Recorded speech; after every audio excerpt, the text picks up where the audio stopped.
ಆಚಿ chilli powder ಸಖತ್ ಖಾರ ಬಣ್ಣ ಮತ್ತು ರುಚಿ ಆಚಿ ಚಿಲ್ಲಿ ಪೌಡರ್. ಇನ್ನು ಪಕ್ಕದ ಜಿಲ್ಲೆ ಉಡುಪಿನಲ್ಲಿ ಸಮುದ್ರದ ಅಲೆಗೆ ಟೂರಿಸ್ಟ್ ಬೋಟ್ ಒಂದು ಮಗುಚಿ ಅನಾಹುತ ಸಂಭವಿಸಿದೆ.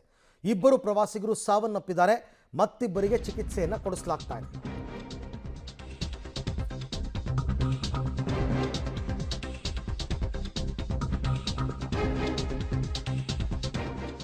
ಸಮುದ್ರದ ಅಲೆಗೆ ಟೂರಿಸ್ಟ್ ಬೋಟ್ ಮಗುಚಿ ಬಿದ್ದು ಅನಾಹುತ.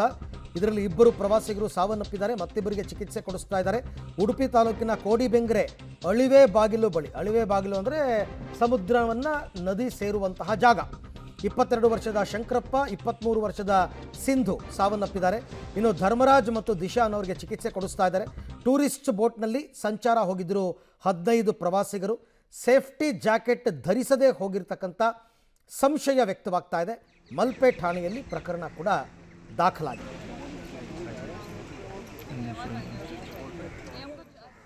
ಇಬ್ಬರು ಪ್ರವಾಸಿಗರು ಸಾವನ್ನಪ್ಪಿರ್ತಕ್ಕಂಥದ್ದು ಬೋಟ್ ಮಗುಚಿ ಬಿದ್ದಿದೆ ಸಮುದ್ರದ ಅಲೆಗೆ. ಬಟ್ ಇಲ್ಲಿ ಏನಂದರೆ ಲೈಫ್ ಜಾಕೆಟನ್ನು ಪ್ರತಿಯೊಬ್ಬರು ಕಂಪಲ್ಸರಿ ಹಾಕಬೇಕು. ಅಲ್ಲಿ ಹಾಕಿಲ್ಲ ಅನ್ನೋದೇ ಈ ದುರಂತಕ್ಕೆ ಕಾರಣ. ಈ ಬಗ್ಗೆ ಮತ್ತಷ್ಟು ಮಾಹಿತಿ ನನ್ನ ಕೊಲೀಗ್ ದೀಪಕ್ ಜೈನ್ ಅವರಿಂದ ಪಡ್ಕೊಳ್ಳೋಣ. ದೀಪಕ್, ಇದು ಟೂರಿಸ್ಟ್ ಬೋಟ್ ಆಗಿರೋದ್ರಿಂದ ಕಂಪಲ್ಸರಿ ಲೈಫ್ ಜಾಕೆಟ್ ಹಾಕಬೇಕು. ಇವರು ಸಾವನ್ನಪ್ಪಿದ್ದಾರೆ ಅಂತಂದರೆ ನನ್ನ ಪ್ರಕಾರ ಲೈಫ್ ಜಾಕೆಟ್ ಹಾಕಿಲ್ಲ ಅಂತ ಅನ್ಸುತ್ತೆ. ಇದು ಆ ದೋಣಿ, ಆ ಬೋಟ್ನವ್ರದೇ ನಿರ್ಲಕ್ಷಣ ಅಂತ. ಖಂಡಿತ ಈ ಘಟನೆ ನಡೆದಿರುವಂತದ್ದು ಅರವಿಂದ್, ಉಡುಪಿ ಜಿಲ್ಲೆಯ ಡೆಲ್ಟಾ ಬೀಚ್ ಅಂದ್ರೆ ಕೋಡಿಬೆಂಗ್ರೆ ಅನ್ನುವಂಥ ವ್ಯಾಪ್ತಿ. ಸುಮಾರು ಮಲ್ಪೆ ಕಡಲ ತೀರದಿಂದ ಸುಮಾರು 15 ಕಿಲೋಮೀಟರ್ ದೂರದಲ್ಲಿ ಇರುವಂತಹ ಬೀಚ್ ಇದು. ಅಲ್ಲಿ 28 ಜನ ಸರಸ್ವತಿಪುರಂನ ಮೈಸೂರಿನ ಒಂದು BPO ಕಂಪನಿಯಿಂದ ಬಂದಿರುವಂತವರು. ಅವರೆಲ್ಲರೂ ಕೂಡ 2 ಬೋಟ್ ನಲ್ಲಿ ಸಮುದ್ರ ಮತ್ತು ನದಿಯ ವಿಹಾರಕ್ಕೆ ಹೋಗಿರ್ತಾರೆ. ನದಿಯಲ್ಲಿ ಅವರು ವಿಹಾರ ಮಾಡಿಕೊಂಡು ಸಮುದ್ರ ಸೇರುವಂತ ಸಂದರ್ಭದಲ್ಲಿ ವಿಪರೀತ ಅಲೆಗಳು ಬಂದು ಬೋಟ್ ಮಗುಚಿ ಬಿದ್ದಿರುವಂತದ್ದು. ನಮಗೆ ಸಿಕ್ಕಿರೋ ಪ್ರಾಥಮಿಕ ಮಾಹಿತಿಯ ಪ್ರಕಾರ ಕೆಲವರು ಲೈಫ್ ಜಾಕೆಟ್ ಅನ್ನ ಹಾಕಿದ್ರು ಅನ್ನುವಂತ ಮಾಹಿತಿಗಳು ಲಭ್ಯ ಆಗ್ತಾ ಇದೆ.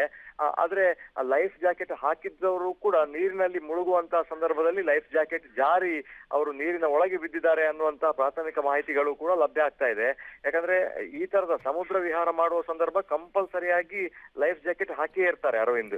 ಆದ್ರೆ ಈ ಮಗುಚಿ ಬಿದ್ದಂತ ಸಂದರ್ಭದಲ್ಲಿ ಆ ಬೆಲ್ಟ್ ಎಲ್ಲ ಕಳಚಿ ಅವರು ಸಮುದ್ರಕ್ಕೆ ಬಿದ್ದಿದ್ದಾರೆ ಅನ್ನುವಂತ ಪ್ರಾಥಮಿಕ ಮಾಹಿತಿಗಳು ಲಭ್ಯ ಆಗ್ತಾ ಇದೆ. ಮಲ್ಪೆ ಪೊಲೀಸರು ಸ್ಥಳಕ್ಕೆ ಬಂದು ಅಲ್ಲಿ ಬೋಟ್ ಮಾಲೀಕರನ್ನ ಮತ್ತು ಸಿಬ್ಬಂದಿಗಳನ್ನ ಎನ್ಕ್ವೈರಿ ಮಾಡ್ತಾ ಇದ್ದಾರೆ. ಖಾಸಗಿ ಆಸ್ಪತ್ರೆಯಲ್ಲಿ ಈಗ ಚಿಕಿತ್ಸೆ ಆಗ್ತಾ ಇರುವಂತದ್ದು. ಶಂಕರಪ್ಪ ಮತ್ತು ಸಿಂಧು ಅನ್ನುವಂತ ಇಬ್ಬರು ಮೃತಪಟ್ಟಿರುವಂತದ್ದು. ಇನ್ನಿಬ್ಬರು ಪ್ರವಾಸಿಗರು ಸ್ವಲ್ಪ ಗಂಭೀರ ಪರಿಸ್ಥಿತಿಯಲ್ಲಿದ್ದಾರೆ. 5ಕ್ಕಿಂತ ಹೆಚ್ಚು ಜನ ಆಸ್ಪತ್ರೆಯಲ್ಲಿ ಈಗ ಔಟ್ ಆಫ್ ಡೇಂಜರ್ ಅನ್ನುವಂತ ಮಾಹಿತಿಗಳು ಲಭ್ಯ ಆಗ್ತಾ ಇದೆ. ಸಾಲು ರಜೆ ಆಗ್ತಾ ಇರೋದ್ರಿಂದ ಸಿಕ್ಕಾಪಟ್ಟೆ ಜನ ಪ್ರವಾಸಿಗರು ಬರ್ತಾ ಇರುವಂತದ್ದು. ಹಾಗಾಗಿ ಏನಾದ್ರೂ ಈ ಬೋಟ್ ನ ಮಾಲೀಕರು ಸಿಬ್ಬಂದಿಗಳು ದುಡುಕಿದ್ರ ಅನ್ನುವಂತ ಸಂಶಯಗಳು ಕಂಡು ಬರ್ತಾ ಇದೆ. ಪೊಲೀಸ್ ಎನ್ಕ್ವೈರಿ ಆಗ್ತಾ ಇದೆ Arvind. Right, thank you Deepak, ತಮ್ಮೆಲ್ಲ ಮಾಹಿತಿಗಾಗಿ ಧನ್ಯವಾದ.